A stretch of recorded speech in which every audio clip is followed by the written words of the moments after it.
Please welcome Senator Bernie Sanders of Vermont. Hey,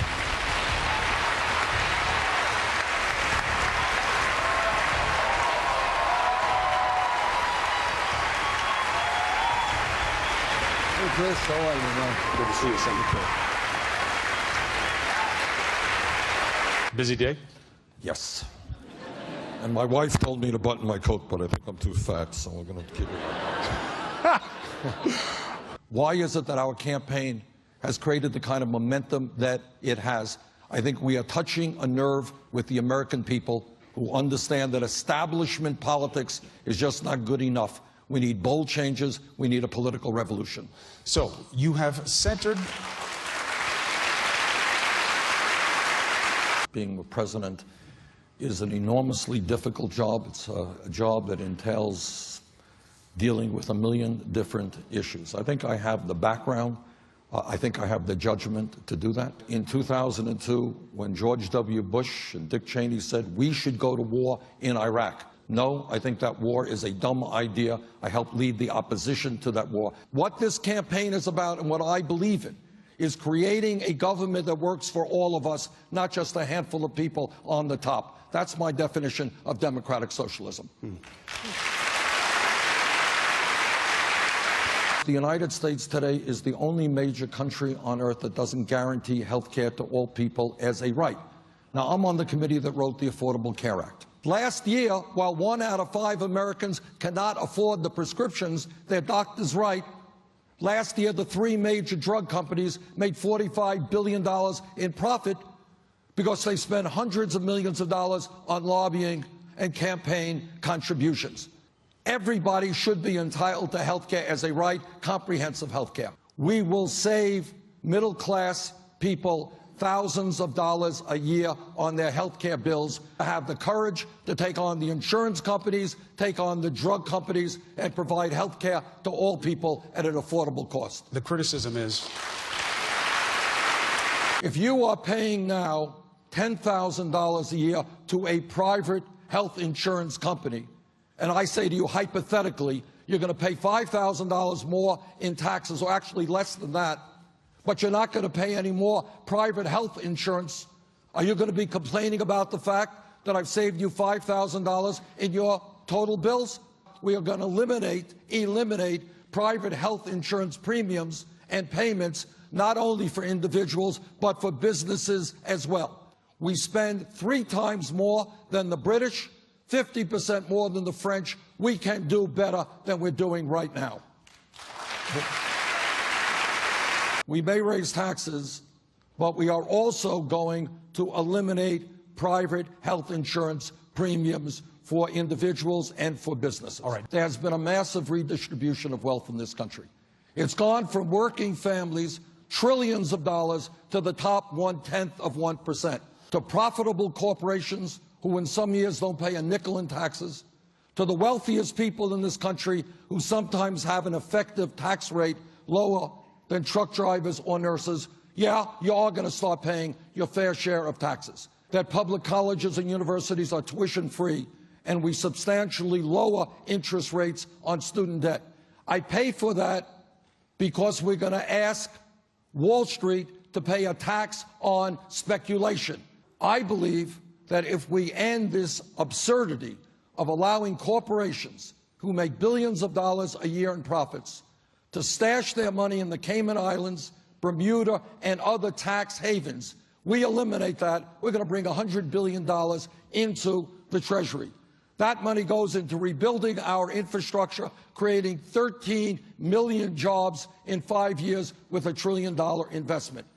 I have paid for all of our proposals. So if you are telling me that at a time when Wall Street's recklessness, greed, and illegal behavior brought this country to its knees, that I am going to say to them that they're going to have to start paying their fair share of taxes, fine. If that's the criticism, I accept it. I demand that Wall Street start paying its fair share of taxes. I believe that every kid in this country who has the ability and the desire should be able to get a higher education, regardless of the income of his family. I say that when you're living on $12,000 a year Social Security, no, we shouldn't cut it. We should expand Social Security. And we do that by lifting the cap on taxable income. So, Chris, this is what I think. I will take on the greed of corporate America and the greed of Wall Street and fight to protect the middle class. Next question, Ron Edwards. When I was in the House, in a number of years, I got more amendments passed on the floor of the House working with Republicans than anyone else. I was number one, number two. In the Senate, I worked with people like John McCain, people like Jeff Miller over in the House to pass the most comprehensive veterans health care legislation in the modern history of the United States. I have worked with Republicans when there is common ground throughout my career. Have millions of Americans finally stand up and say enough is enough, for people to get engaged in the political process, to finally demand that Washington represent all of us, not just a handful of very wealthy people. That's the way you bring about real change. Next question, Alexis Kulash. I have a 100% pro-choice voting record. We should expand funding for Planned Parenthood. The base of an organization looks at the world a little bit differently than the leadership. These are great organizations. I met with Planned Parenthood. They do a fantastic job. Count me in as somebody who strongly supports them. So this was simply a question of endorsement policy, not whether or not I strongly support these organizations. Do I have to vote yet? In terms of fighting for women's rights, I think there are very few members of Congress who have a stronger record. It's 100% lifetime, and I've been there for a while. Women are making 79 cents on the dollar compared to men. That is nothing but old-fashioned sexism, and I am a strong advocate and will fight for pay equity for women. People cannot make it on $8, $9, $10 an hour. We have got to raise the minimum wage in this country to a living wage, as we raise the minimum wage to $15 an hour. All right. I'm trying to win her vote. Leave me alone here. I'm trying to. We should expand Social Security benefits by lifting the cap on taxable income. That will help millions of low-income seniors, especially women. Ask Hillary Clinton if she's prepared to lift the cap on taxable income. All right, Alexis. It definitely means I'm going to have some hard thinking to do in the next week, but it reassures me, and it was a good plan to speak about. Thank you. Thank you very much. Let's take a look at Secretary Clinton's ad and get your take on it. Sure, Bernie's got the heart, but I have the head. You have to be experienced. You have to know what to do. Is Secretary Clinton simply better prepared for the job than you, sir? Don't leave. We have another 15 minutes. Now, this calls for a standing up response. Okay. That's all.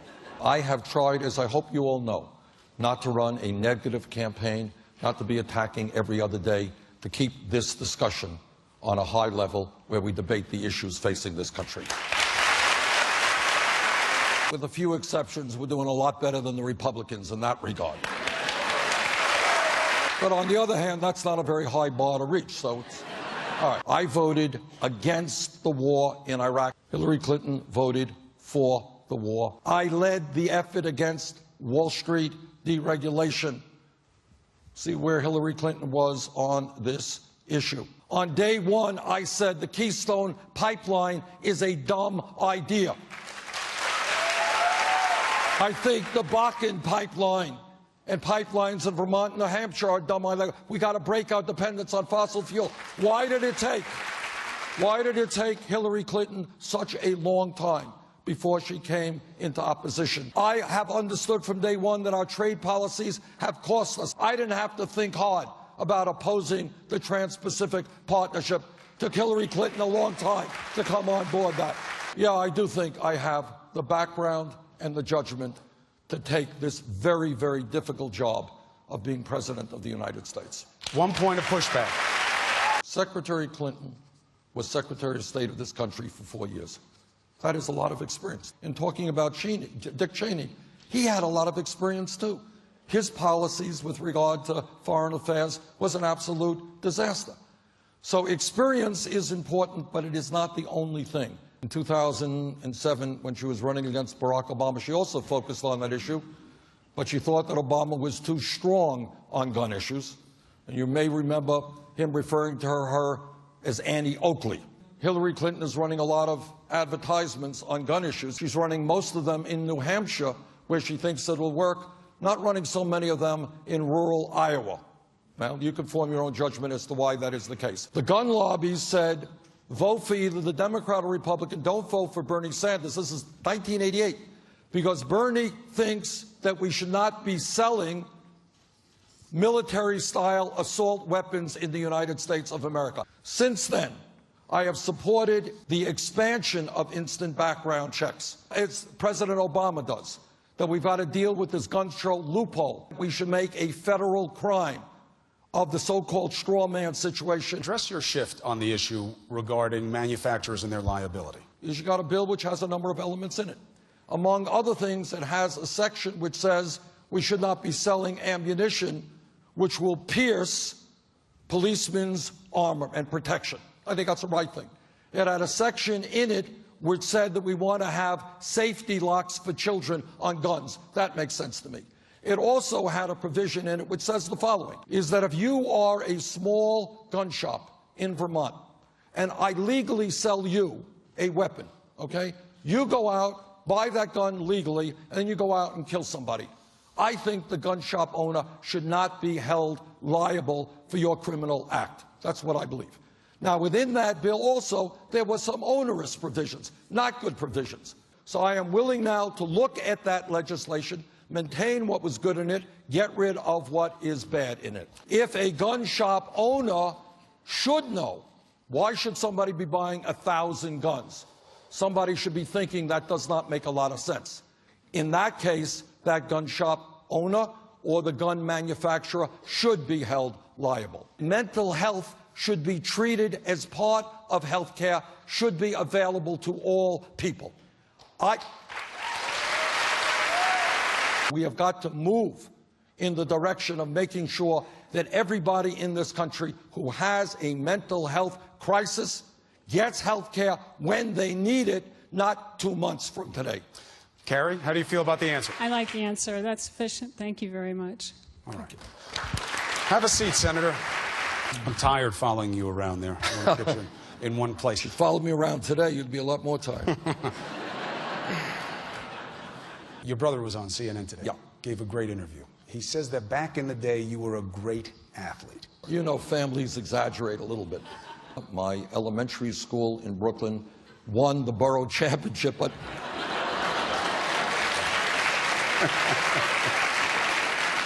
hardly worth mentioning, but we did, yes.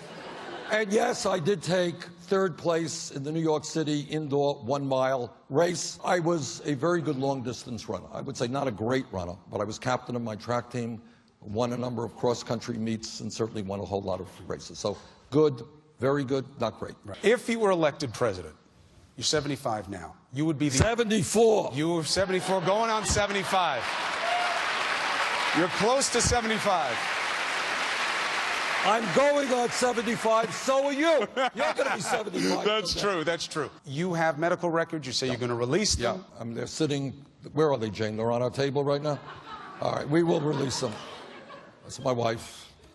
Yes, of course we'll release them. You're going to do it before Iowa? Yes, sure. I have been blessed with good health and good endurance, and there's nothing in the medical records that is going to surprise anybody, and we will get them out as soon as possible. What does it mean to you about what your parents would think if they saw you now? That they wouldn't believe it. You know, I do think about it, and you know, I think they're very proud, but it's certainly something that I don't think they ever believed would have happened. Hillary Clinton is a very good person. Martin O'Malley is a very decent guy. So I'm not, you know, this is not a personal stuff. It just seems to me that the crises that we face as a country today, and we didn't even get into climate change to a significant degree, inequality, poverty in America, an obscene and unfair campaign finance system. These problems are so serious that we have got to go beyond establishment politics and establishment economics. In my view, we need a political revolution where millions of people stand up and say, you know what, that great government of ours belongs to all of us, not just the few. That's why I'm running for president. Thank you. Senator Sanders, thank you for taking the opportunity. Good luck to you in the Iowa caucuses next week. All right. Our thanks to Senator Sanders.